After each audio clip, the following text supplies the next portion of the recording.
America's newest sexual revolution.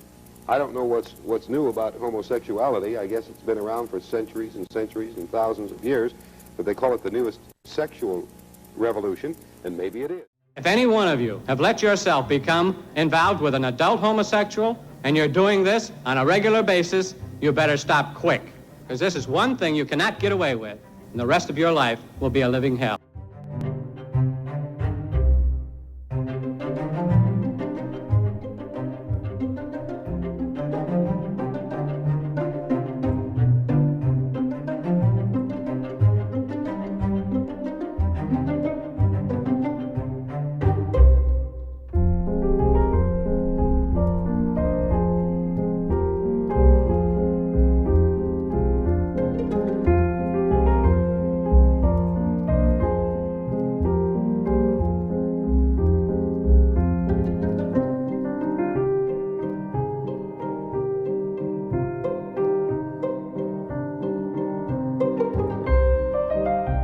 Julius Bar, located in Greenwich Village, New York City, was one of the few places where LGBTQ plus people could socialize and gather openly in the 1950s and 1960s. On April 21st, 1966, a police raid on the bar led to a pivotal moment in the gay rights movement, the Julius Sip-In. At the time, it was illegal in New York State for bars to serve alcohol to gay people, and police regularly raided bars frequented by LGBTQ plus people. These raids often led to arrests and public humiliation, as the names and photographs of those arrested would appear in newspapers.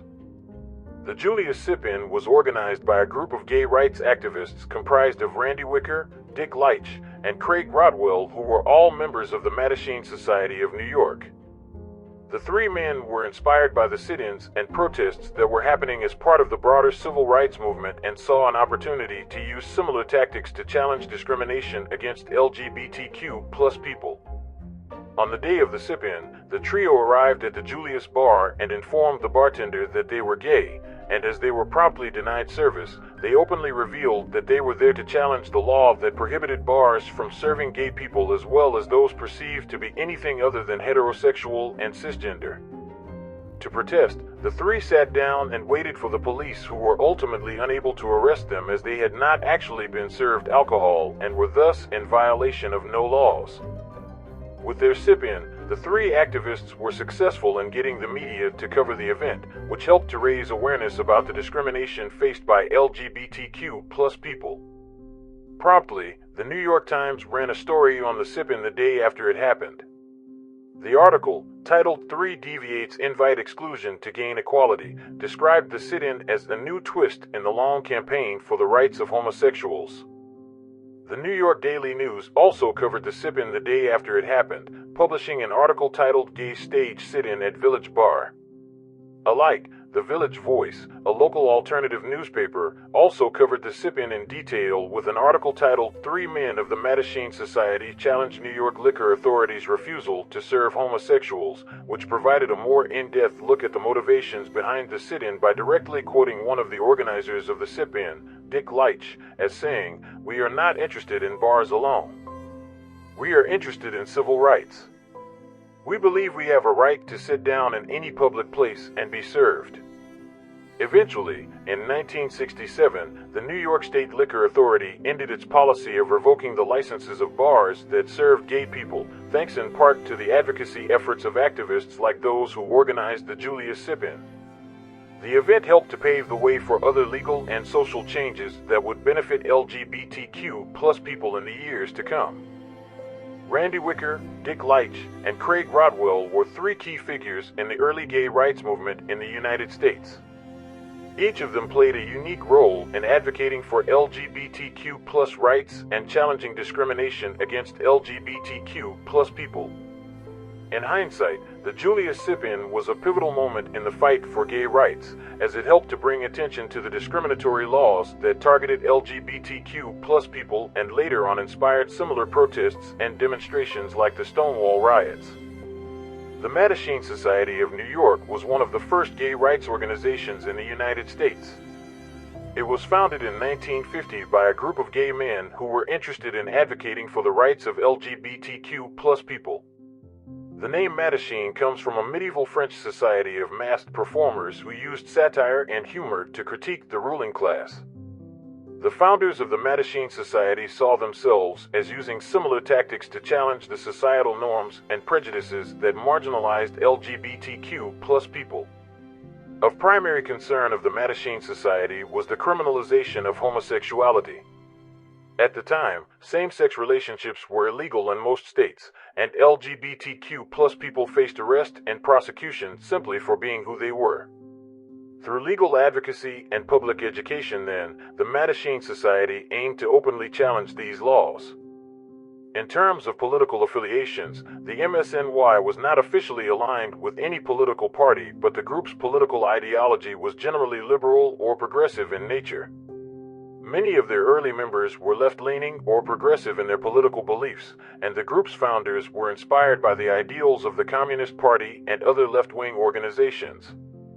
During the 1950s and 1960s, the MSNY and other LGBTQ plus rights organizations were subject to intense surveillance and harassment by the Federal Bureau of Investigation, FBI, as part of the agency's efforts to target suspected subversives and threats to national security.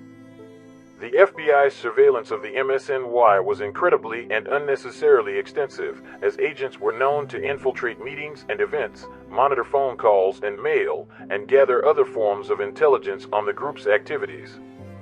Despite the FBI's efforts to disrupt and undermine the MSNY's activities, the organization persisted in its efforts to advocate for LGBTQ plus rights and fight against discrimination and prejudice. The FBI files on the Mattachine Society of New York, MSNY, were declassified and made available to the public in the 1990s, following a series of legal challenges. These files provide a valuable historical record of the FBI surveillance and harassment of LGBTQ plus rights organizations during the Cold War era, and they have helped shed light on the struggles and activism of LGBTQ plus communities during this period. Randy Wicker, one of the three men involved in the Julius Sip-In, was born in 1938 in New Jersey and became involved in the gay rights movement in the late 1950s when he began publishing a newsletter called The Homosexual Citizen that focused on issues affecting LGBTQ plus people. The primary organizer of the Julius Sip-In was Dick Leitch. Born in 1935 in Kentucky, he first became involved in the gay rights movement in the early 1960s when he began attending meetings of the Mattachine Society, one of the first gay rights organizations in the United States. Lastly, there was Craig Rodwell, who was born in 1940 in Chicago and in the early 1960s quickly became involved in the gay rights movement. In 1964, he opened the Oscar Wilde Memorial Bookshop, one of the first bookstores in the United States to specialize in LGBTQ plus literature. Together, Wicker, Leitch, and Rodwell were instrumental in challenging discrimination against LGBTQ plus people and advocating for legal and social change. Their activism helped to lay the groundwork for the modern LGBTQ plus rights movement, and their contributions continue to be celebrated and remembered today. The Julius Sip-In in April 1966 was one of the earliest examples of LGBTQ plus activism in the United States, and it was followed by a number of other protests and riots in the years that followed. Some of the gay rights riots that happened after the Julius Sip-In include the 1966 Compton's Cafeteria Riot, the 1969 Stonewall Riots, and the 1979 White Night Riots. These riots, along with other protests and acts of civil disobedience, contributed to the growing momentum of the gay rights movement and helped to pave the way for greater acceptance and equality for LGBTQ plus people. Now, present laws give the adult homosexual only the choice of being, to simplify the matter, heterosexual and legal, or homosexual and illegal. This, to a homosexual, is no choice at all.